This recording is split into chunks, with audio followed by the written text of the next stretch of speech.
أعوذ بالله من الشيطان الرجيم بسم الله الرحمن الرحيم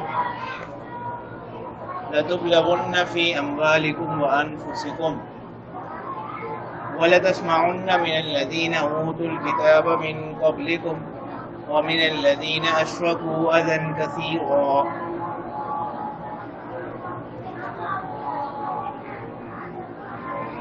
اس آیت کے شروع میں اللہ تعالیٰ فرما رہے ہیں آزمائشیں مسلمانوں پر آئیں گی. جس وقت ایمان کا دعویٰ ہوگا اس کے ساتھ آزمائشیں بھی ہوں گی، اور آزمائشیں کس طرح سے ہوں گی؟ کبھی مال کے ذریعے سے ہوگی، کبھی اولاد کے ذریعے سے ہوگی، کبھی تمہارے اپنے نفسوں کے ذریعے سے ہوگی. اسی چیز کو اللہ تعالیٰ بیان فرما رہے ہیں لَتُبْلَوُنَّ فِي أَمْوَالِكُمْ وَأَنفُسِكُمْ، کہ تم ضرور بے ضرور آزمائے جاؤ گے اپنے مالوں میں، وَأَنفُسِكُمْ، اور اپنی جانوں میں. کبھی تو مال ہلاک ہو گیا، کچھ ہو گیا، مال کم ہو گیا، اور کبھی کوئی ایسی آزمائش، ایسی تکلیف آئی جس سے نقصان پہنچا انسانی جان کو. وَلَا تَسْمَعُنَّ مِنَ الَّذِينَ أُوتُوا الْكِتَابَ مِنْ قَبْلِكُمْ، اور اس کے ساتھ ساتھ تم سنو گے ان لوگوں سے جن کو تم سے پہلے کتاب دی گئی، وَمِنَ الَّذِينَ أَشْرَكُوا، یعنی اہل کتاب سے اور اس کے ساتھ ساتھ مشرکین سے، اذًا کثیرا، بہت سی تکلیف دہ باتیں. وَإِن تَصْبِرُوا وَتَتَّقُوا، لیکن ان تمام حالات میں دو چیزوں کو آپ نے کیا کرنا ہے؟ تھامے رکھنا ہے. اگر آپ لوگ صبر کرو گے، وَتَتَّقُوا، اور تقوی اختیار کرو گے، پرہیزگاری اختیار کرو گے، فَإِنَّ ذَلِكَ مِنْ عَزْمِ الْأُمُورِ، تو یہ بڑے عزم والے کاموں میں سے، بڑے پختہ ارادے والے کاموں میں سے ہے، یعنی صبر اور تقوی. جیسے آتا ہے سورہ یوسف میں إِنَّهُ مَن يَتَّقِ وَيَصْبِرْ فَإِنَّ اللَّهَ لَا يُضِيعُ أَجْرَ الْمُحْسِنِينَ. تو جو کیا کرتا ہے؟ تقوی اختیار کرتا ہے، صبر کرتا ہے، اللہ تعالیٰ ایسے لوگوں کے اجر کو ضائع نہیں کرتا. وَإِذْ أَخَذَ اللَّهُ مِيثَاقَ الَّذِينَ أُوتُوا الْكِتَابَ لَتُبَيِّنُنَّهُ لِلنَّاسِ وَلَا تَكْتُمُونَهُ. اب یہاں سے اللہ تعالیٰ ایک خاص واقعے کا ذکر فرما رہے ہیں کہ یہود کی عادت یہ تھی کہ وہ لوگ احکام کے اندر احکام کو چھپاتے تھے. جب ان سے کوئی بات، کوئی مسئلہ پوچھا جاتا تو وہ دیکھتے اگر تو پوچھنے والا کیا ہوتا، کوئی صاحب حیثیت ہوتا، صاحب منصب ہوتا، تو اس کے لیے تو رات کے احکام میں وہ تبدیلی کر دیتے تھے، تحریف کر دیتے تھے، اصل حکم کو چھپا لیا کرتے تھے. اسی طرح آپ صلی اللہ علیہ وسلم ایک مرتبہ انہوں نے کسی چیز سے متعلق ان سے پوچھا کہ تورات میں اس کے متعلق کیا حکم ہے. انہوں نے اس حکم کو چھپا کر اس کی جگہ کوئی اور حکم بتایا. پھر اس موقع پر یہ آیات نازل ہوئی ہے وَإِذْ أَخَذَ اللَّهُ مِيثَاقَ الَّذِينَ، اور یاد کیجیے جب اللہ تعالیٰ نے لیا میثاق الذین، عہد ان لوگوں سے اوتوا الکتاب، جن کو کتاب دی گئی. اس چیز کا عہد لیا لَتُبَيِّنُنَّهُ لِلنَّاسِ، کہ جو بھی حق بات تم تک پہنچی ہے تم ضرور اس کو لوگوں کے سامنے کیا کرو گے؟ بیان کرو گے. لَتُبَيِّنُنَّهُ لِلنَّاسِ وَلَا تَكْتُمُونَهُ، اور اس کو چھپاؤ گے نہیں. تو انہوں نے اللہ سے اس بات پر پختہ عہد لیا. فَنَبَذُوهُ وَرَاءَ ظُهُورِهِمْ. اب اس آیت کی صورت کیا ہوئی؟ انبیاء کے ذریعے سے بھی ہو سکتا، ان کے انبیاء جو ان کے پاس آتے رہے انہوں نے اس چیز کا ان سے کیا لیا؟ عہد لیا. اور یہاں لَتُبَيِّنُنَّهُ لِلنَّاسِ سے ایک مصداق خاص اس کا یہ بھی ہو سکتا ہے کہ آپ صلی اللہ علیہ وسلم پر ایمان، آپ صلی اللہ علیہ وسلم پر خود بھی ایمان لائیں گے اور لوگوں کو بھی کیا کریں گے؟ بتلائیں گے. لیکن ہوا یہ فَنَبَذُوهُ وَرَاءَ ظُهُورِهِمْ، انہوں نے نَبَذَ يَنبُذُ، یعنی اس آیت کو پس پشت ڈال دیا، وَرَاءَ ظُهُورِهِمْ، اپنی پشتوں کے پیچھے. یعنی یہ کنایہ کس سے؟ اس آیت کو بلا دیا، اس پر عمل نہیں کیا. وَاشْتَرَوْا بِهِ ثَمَنًا قَلِيلًا، اور انہوں نے لے لیا اس کے عوض میں تھوڑا سا مال. فَبِئْسَ مَا يَشْتَرُونَ، اللہ تعالیٰ فرما رہے ہیں کہ برا ہے جو وہ کیا کر رہے ہیں؟ خرید رہے ہیں. لَا تَحْسَبَنَّ الَّذِينَ يَفْرَحُونَ بِمَا أَتَوْا، ہرگز گمان نہ کیجیے ان لوگوں کو یفرحون بما اتوا، جو خوش ہیں. لا تحسبن الذین یفرحون بما اتوا، ہرگز گمان نہ کرو ان لوگوں کو جو خوش ہیں، بما اتوا، جو وہ کرتے ہیں، اپنے اعمال پر کیا خوش ہیں. وَيُحِبُّونَ أَن يُحْمَدُوا بِمَا لَمْ يَفْعَلُوا، اور وہ پسند کرتے ہیں کہ ان کی تعریف کی جائے بِمَا لَمْ يَفْعَلُوا، اس چیز پر، اس کام پر جو انہوں نے نہیں کیا. فَلَا تَحْسَبَنَّهُمْ بِمَفَازَةٍ مِّنَ الْعَذَابِ، تو آپ ان کو ہرگز گمان نہ کریں بِمَفَازَةٍ مِّنَ الْعَذَابِ، کہ عذاب سے کیا ہو جائیں گے؟ محفوظ ہو جائیں گے، نجات پا لیں گے. وَلَهُمْ عَذَابٌ عَلِيمٌ، ان کے لیے دردناک عذاب ہے. تو ان دو آیات میں جو چیزیں بیان کی جا رہی ہیں، پہلی بات تو یہ ہے کہ اگر اللہ کو کسی نے علم دیا ہے یا کسی کو کوئی علم کی بات معلوم ہے، اس کو چھپانا، اس آیت سے اس کی مذمت بیان ہو رہی ہے. اگر کوئی حق بات جانتا ہے اس کو بیان کرنے کی بجائے اس کو چھپائے، اس کی مذمت بیان کی جا رہی ہے، اور یہ یہود کی عادت ہے.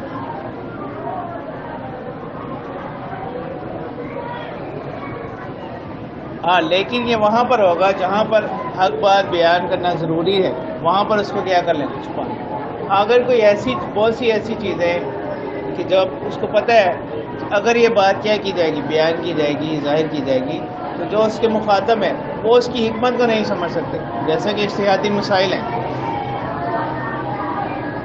تو وہاں پر کیا ہے؟ وہاں پر علم کو چھپانا، وہ اس چھپانے میں نہیں ہے، اس کی مذمت بیان کی جائے گی. یہ اس علم کو چھپانے کی بات ہو رہی ہے کہ حق بات کو جانتے ہوئے اس کو کیا کرنا؟ چھپانا. اور جہاں پر علم اس بات کا اندیشہ ہو گیا، اگر یہ بات بیان کی جائے گی تو اس سے کسی خطرے کا، کسی فتنے کا اندیشہ ہے، وہاں پر کیا؟ وہاں پر اخفاء بہتر ہے، وہ اس وعید میں داخل نہیں ہے. وہاں پر علم کو چھپانا اس وعید میں داخل نہیں ہے. اب جیسے اجتہادی مسائل ہے، اب اجتہادی نوعیت کے جو مسائل ہوتے ہیں یہ علمی مجالس کے مسائل ہیں، ان کو عوام الناس میں لے کر آنا، اس سے کیا چیز؟ اس سے فتنے کا اور معاشرے میں بگاڑ کے پھیلنے کا اندیشہ ہوتا ہے، تو وہ اس وعید میں داخل ہیں، وہ اس سے مستثنیٰ ہوں گے. دوسری چیز جو یہاں پر بیان کی گئی، ان کی دو خرابیاں بیان کی گئی ہیں. ایک تو یہ ہے کہ وہ اپنے برے اعمال پر خوش ہوتے ہیں، جو وہ یہ کام کر رہے ہیں، علم کو چھپا رہے ہیں. تو یہ اسی طرح کرتے تھے جب یہ مسلمانوں کو، آپ صلی اللہ علیہ وسلم کو اصل تو رات کے احکام میں کچھ تبدیلی کر کر بتاتے تھے، تو بعد میں اپنی مجالس میں خوش ہوتے ہیں کہ ہم نے ان کو کیا بنایا؟ بیوقوف بنا دیا. اللہ تعالیٰ نے بیان کیا کہ یہ ان کی خرابیوں میں سے ایک خرابی یہ ہے کہ یہ ایک تو جرم کرتے ہیں، پھر اپنے اس جرم پر کیا ہوتے ہیں؟ خوش ہوتے ہیں. اور دوسری چیز وَيُحِبُّونَ أَن يُحْمَدُوا بِمَا لَمْ يَفْعَلُوا، اور یہ ایسے کاموں پر تعریف کے خواہش مند ہیں جو انہوں نے کیے نہیں ہوئے. یعنی ایک کام انسان نے کیے نہیں ہے اور وہ لوگوں سے امید رکھے، خواہش رکھے کہ اس کام پر اس کی کیا کریں گے؟ تعریف کریں گے. تو یہ دو خرابیاں ان کی خاص طور پر بیان ہوئی. تو یہ دونوں خطرناک چیزیں. ایک تو یہ کہ انسان اب کسی کو کوئی دھوکہ دے رہا ہے، کسی کے ساتھ کوئی دھوکہ کر رہا ہے، اس پر کیا ہو رہا ہے؟ خوش ہو رہا ہے. اس سے منع بھی کیا گیا نا حدیث میں، لا تظہر الشماتۃ لاخیک، اپنے دشمن کی، اپنے بھائی کی مصیبت پر کیا نہ کرو؟ خوشی کا اظہار نہ کرو. اور دوسری چیز، انسان ایسے کام کی تعریف کا متمنی ہو اور لوگوں سے خواہش رکھے جو اس نے کیا ہی نہیں. یہاں اسی مذمت بیان. اسی طرح انسان اس کام پر جو اس نے کیا ہے، اگر وہ اس نیت سے کرتا ہے کہ لوگوں کے درمیان کیا ہو؟ اس کی تعریف ہو یا لوگ اس کا تذکرہ کریں، تو یہ ریاکاری ہوگی. یہ بھی صحیح نہیں، اس کی بھی ممانعت ہے. ہاں اگر ایسا ہو کہ انسان کوئی کام کر رہا ہے، اس کی نیت ریاکاری کی نہیں ہے اور پھر وہ لوگوں میں مشہور ہو جاتا ہے، لوگ اس کی تعریف کرتے ہیں، البتہ خود اس کا نہیں چاہتا، اس تعریف کو نہیں چاہ رہا، تو وہ اس وعید میں داخل نہیں ہوگا، وہ اس سے مستثنیٰ ہوگا. وَلِلَّهِ مُلْكُ السَّمَاوَاتِ وَالْأَرْضِ، اور اللہ ہی کے لیے ہے ملک، بادشاہت آسمانوں کی والارض اور زمین کی، واللہ علی کل شیء قدیر، اور اللہ تعالیٰ ہر چیز پر قادر ہے. تو اب پیچھے بیان کیا گیا تھا کہ اللہ ہی کے ملک میں تمام چیزیں، تو اب اس کے کچھ نمونے آگے بیان کیے جا رہے ہیں. ان فی خلق السماوات والارض واختلاف اللیل والنہار لآیات لأولی الالباب.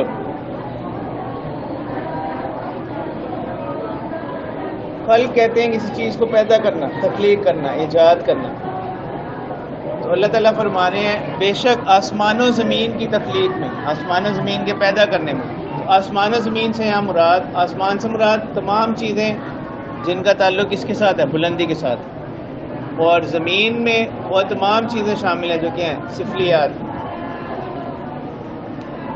تو زمین آسمان کی جتنی بھی مخلوقات ہیں، واختلاف اللیل والنہار، اور رات دن کے اختلاف میں، اور رات دن کے اختلاف میں۔ اختلاف کے یہاں دو معنی ہیں، ایک تو اختلاف کے معنی وہ ہیں ایک چیز کی جگہ دوسری چیز کا آ جانا، ٹھیک ہے؟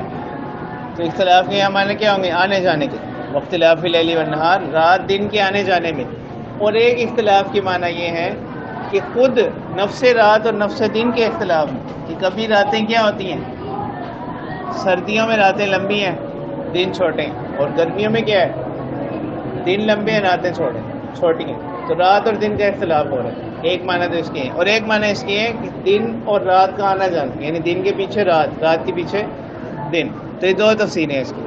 لآیات لأولی الالباب، اس میں نشانیاں ہیں لأولی الالباب، عقل والوں کے لیے۔ تو اس آیت سے معلوم یہ ہوا کہ اصل عقل والے وہ لوگ ہیں جو کس کو؟ ذات باری تعالیٰ کی پہچان رکھتے ہوں، سانے کی پہچان رکھتے ہوں، اور وہ اس بات کے قائل ہوں گے کوئی نہ کوئی چیز، کوئی نہ کوئی ہستی ایسی ہے جو اس سارے نظام کو کیا کر رہی ہے، چلا رہی ہے۔ تو یہاں سے غور و فکر کی اہمیت کو، افضلیت کو بیان کیا جا رہا ہے۔ حضرت حسن بصری رحمہ اللہ فرماتے ہیں کہ ایک لمحے کا غور و فکر کرنا اللہ تعالیٰ کی تخلیقات میں، کہ اس کے ذریعے سے مقصد یہ ہو کہ انسان اللہ تعالیٰ کی معرفت حاصل کرے، اللہ تعالیٰ کو پہچانے، تو یہ ایک رات کی قیام سے کیا افضل ہے، ٹھیک ہے؟ یا اسی طرح یہ مشہور ہے کہ ایک لمحے کا جو غور و فکر ہے وہ 60 سال کی عبادت سے کیا بہتر ہے۔ تو یہ جملہ حدیث کے طور پر مشہور ہے، لیکن یہ حدیث کے الفاظ نہیں، یہ حدیث کے الفاظ نہیں، یہ کسی بزرگ کا مقولہ ہے۔ تو یہ عام طور پر ایسی حدیث کو موضوع حدیث کہتے ہیں، ٹھیک ہے؟ تو اصل میں حدیث نہیں ہے، تو اس کی نسبت رسول اللہ صلی اللہ علیہ وسلم کی طرف کرنا درست نہیں۔ بعض اس موقع کے حوالے سے ایک لمحے، مختلف جملے حدیث کے طور پر مشہور ہیں، ایک لمحے کا غور و فکر کرنا 60 سال کی عبادت سے، بعض 80 سال کی عبادت سے، تو یہ ایسی کوئی بات حدیث میں نہیں ہے، اس کی نسبت رسول اللہ صلی اللہ علیہ وسلم کی طرف کرنا یہ درست نہیں ہے۔ اور اسی طرح خاص اس آیت کے حوالے سے بعض بزرگ یہ فرماتے ہیں کہ غور و فکر کس میں کرنا ہے؟ اب یہاں بھی کس کی طرف غور و فکر کی دعوت دی گئی ہے؟ اللہ تعالیٰ کی تخلیقات میں، نہ کہ اللہ کی ذات، کیونکہ اللہ کی ذات تک انسان کی رسائی نہیں ہے، وہ اللہ کی ذات کی حقیقت کو کیا کر سکے، جان سکے، پہچان سکے۔ اصل غور و فکر کی دعوت دی گئی مخلوقات میں، کہ مخلوقات میں غور و فکر کر کے انسان کیا کرے، خالق کو پہچانے، اور وہ پہچانے کہ اس سارے نظام کا بنانے والا کوئی نہ کوئی موجود ہے۔ جیسے اس کی مثال دی گئی نا کہ ایک شخص ہے، وہ بالکل سادہ سا ہے، اب وہ دیکھتا ہے کہ اگر تو سرخ جھنڈی ہے تو ریل رک جاتی ہے، اور ہری جھنڈی آتی ہے تو ریل چل پڑتی ہے۔ تو اب اس نے اپنی عقل کے ذریعے سے صرف اسی کو کیا سمجھ لیا، اس جھنڈی کے اندر شاید کیا ہے، اتنی طاقت موجود ہے۔ اس سے بھی تھوڑا آگے جا کے ایک اور شخص وہ سمجھتا ہے کہ شاید جو اس انجن کو چلا رہا ہے اس کے اندر اتنی طاقت موجود ہے کہ وہ کیا کر رہا ہے، اس کو روک رہا ہے اور چلا رہا ہے۔ اس سے بھی جو مزید غور و فکر کیا جس نے، اس نے کہا کہ اصل طاقت کس کی ہے، اس شخص کی بھی نہیں ہے، اس کے اندر ایسا نظام رکھا گیا ہے، ٹھیک ہے؟ اس سے بھی آگے کچھ آگے گئے تو فلسفہ آ گیا، فلسفے نے کہا کہ اصل طاقت کس کی ہے، اس اسٹیم اور بھاپ کی ہے جس سے مل کر یہ بنا، جس نے اس کے اندر یہ صلاحیت رکھی، ٹھیک ہے؟ تو اب دین اسلام یہ کہتا ہے اس سے بھی بڑھ کر آگے کہ یہ اسٹیم اور بھاپ یہ جن چیزوں سے بنائی گئی، ان چیزوں کو بنانے والی کوئی نہ کوئی ہستی اور ذات کیا ہے، موجود۔ تو اس کی مثال یہ ہے۔ تو یہاں پر اللہ تعالیٰ کی تخلیقات میں غور و فکر کی دعوت دی جا رہی ہے، اور یہ اہل عقل اس سے معلوم ہوا کہ عقل اللہ تعالیٰ کے نزدیک عقل صرف وہی ہے جو کیا ہے، جو اس کے ذریعے سے انسان اس عقل کے ذریعے سے اللہ تعالیٰ کی معرفت حاصل کرتا ہے۔ اب اولو الالباب کون لوگ ہیں؟ عقل والے، الذین یذکرون اللہ قیاما وقعودا وعلی جنوبہم، کہ وہ لوگ ہیں جو اللہ کا ذکر کرتے ہیں قیامن کھڑے ہوئے، وقعودا بیٹھے، وعلی جنوبہم اور اپنے پہلوؤں پر، یعنی ہر حالت میں وہ اللہ کا کیا کر رہے ہیں؟ ذکر کر رہے ہیں۔ تو مفسرین فرماتے ہیں کہ یہاں خاص طور پر جو ذکر کو بیان کیا گیا وہ اس وجہ سے بھی کہ ذکر کے اندر کوئی خاص قید نہیں ہوتی وقت کی یا شرائط وغیرہ، یہ ایسی عبادت ہے، نہ ہی کسی خاص کیفیت کی قید ہے، نہ خاص وقت کی قید ہے، نہ کوئی خاص شرط ہے۔ اس وجہ سے یہ بڑی اہمیت والی اور افضل عبادت ہے، اور اس میں کوئی قید بھی نہیں ہے، آسانی ہے کہ انسان کو جیسے سہولت ہے وہ کیا کر سکتا ہے، اس کو کر سکتا ہے۔ اس سے بھی معلوم ہوتا ہے کہ جو شریعت کا ایک اہم اصول ہے یسر، احکامات کے وجوب کے اندر کس چیز کو مدار رکھا گیا ہے؟ آسانی کو۔ ایک دو چیزیں نا، ایک تو مکلف ہونا ہے، اس کے لیے ایک حد رکھی کہ مکلف کون ہوگا، اس کے اوصاف ہیں۔ اس کے ساتھ ساتھ شریعت کا ایک اصول کیا ہے؟ یسر، کہ احکامات کے اندر جس چیز کو بنیاد رکھا گیا، مدار رکھا گیا، وہ کیا ہے؟ یسر ہے، آسانی۔ تو اللہ تعالیٰ فرماتے ہیں کہ یہ جو لوگ ہیں اہل عقل، وہ لوگ ہیں جو اللہ کا ذکر کرتے ہیں اٹھتے بیٹھتے پہلوؤں پر، وَيَتَفَكَّرُونَ فِي خَلْقِ السَّمَاوَاتِ وَالْأَرْضِ، اور وہ غور و فکر کرتے ہیں آسمان و زمین کی تخلیق میں، اور وہ کہتے ہیں ربنا ما خلقت هذا باطلا، کہ آپ نے اس کو بے مقصد پیدا نہیں کیا، ما خلقت هذا باطلا، آپ نے اس جہان کو بے مقصد لغو پیدا نہیں، بیکار پیدا نہیں کیا، سبحانک فقنا عذاب النار، پاک ہیں آپ اور ہمیں بچائیے عذاب النار، دوزخ کے عذاب سے۔ کیوں؟ ربنا انک من تدخل النار فقد اخزیتہ، کہ بے شک جس کو آپ داخل کریں گے جہنم میں تو آپ نے اس کو کیا کر دیا؟ رسوا کر دیا۔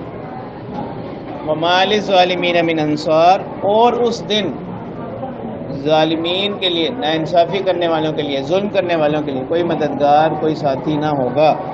ربنا اننا سمعنا منادیا ینادی، پھر اس کے ساتھ ساتھ وہ کہتے ہیں اہل عقل اللہ تعالیٰ سے یہ دعا کرتے ہیں کہ اننا سمعنا، کہ بے شک ہم نے سنا، منادیا ینادی، ایک پکارنے والے کو، ینادی للایمان، جو کس کی طرف پکار رہا تھا؟ ایمان کی طرف۔ اس سے مراد رسول اللہ صلی اللہ علیہ وسلم۔ تو یہاں پر ایمان کے دونوں جز آ گئے، توحید اور دوسرا ایمان بالرسالت، کہ وہ شخص پکار رہا تھا ایمان لانے کی طرف، کیا کہہ رہا تھا؟ ان آمنوا بربکم فآمنا، کہ اے لوگو ایمان لے آؤ اپنے پروردگار پر، فآمنا، تو لہٰذا ہم ایمان لے آئے۔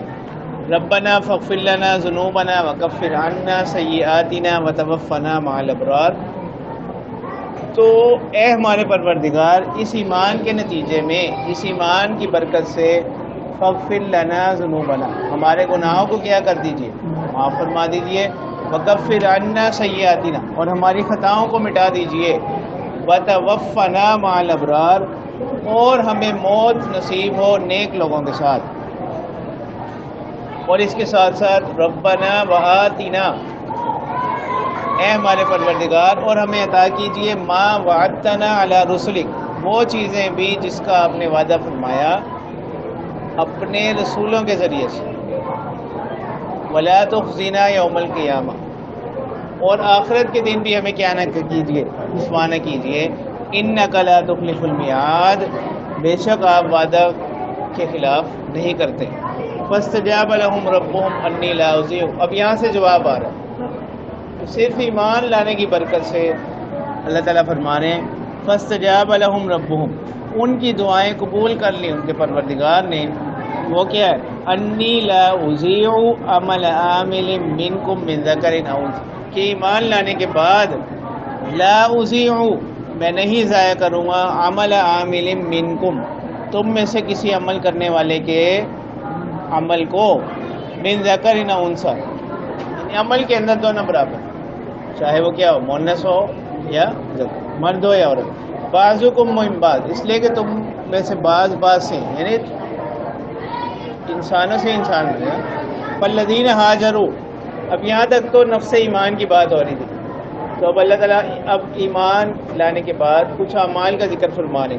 فالذین ہاجروا، اور وہ لوگ جنہوں نے ہجرت کی، واخرجوا من دیارہم، اور اپنے گھروں سے نکالے گئے، واوذوا فی سبیلی، اور میری راہ میں ان کو تکلیفیں پہنچائی گئیں، وقاتلوا وقتلوا، اور جہاد کیا، وقتلوا، اور شہید کر دیے گئے، لأکفرن عنہم سیئاتہم، تو میں ان کی خطاؤں کو کیا کر دوں گا، ہٹا دوں گا ان سے. وَلَأُدْخِلَنَّهُمْ جَنَّاتٍ تَجْرِي مِن تَحْتِهَا الْأَنْهَارُ، اور میں ان کو داخل کروں گا ایسے باغات میں جس کے نیچے سے نہریں بہتی ہیں.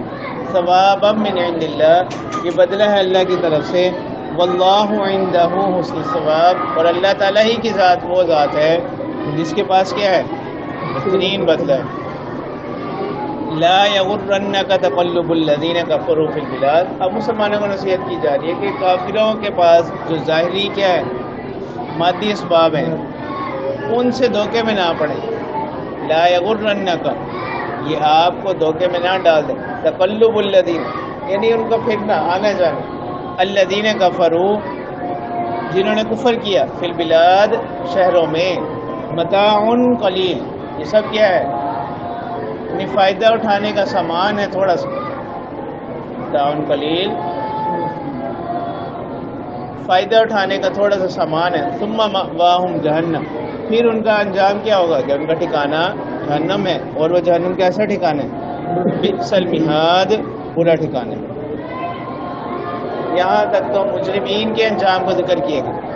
لیکن الذین اتقوا ربہم، لیکن وہ لوگ جو ڈرے اپنے پروردگار سے، لہم جنات تجری من تحتہا الانہار. اب یہاں سے ان لوگوں کو بیان، پیچھے اہل کتاب کی مذمت بیان ہوئی تھی نا، تو اللہ تعالیٰ فرمانے کہ ان میں سے جو لوگ اتقوا ربہم، اپنے پروردگار سے ڈرے، لہم جنات تجری من تحتہا الانہار خالدین فیہا، ان کے لیے ایسے باغات ہوں گے کہ جس کے نیچے سے نہریں بہتی ہیں، وہ اس میں ہمیشہ رہیں گے.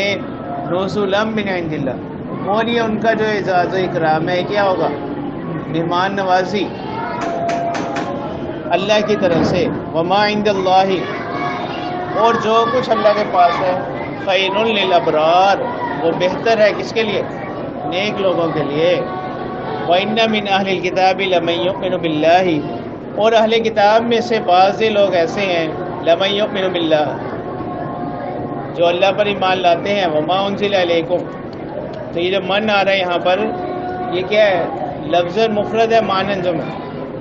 لمن یؤمن باللہ، معنی جمع، اس وجہ سے یہاں مفرد صیغہ لایا گیا.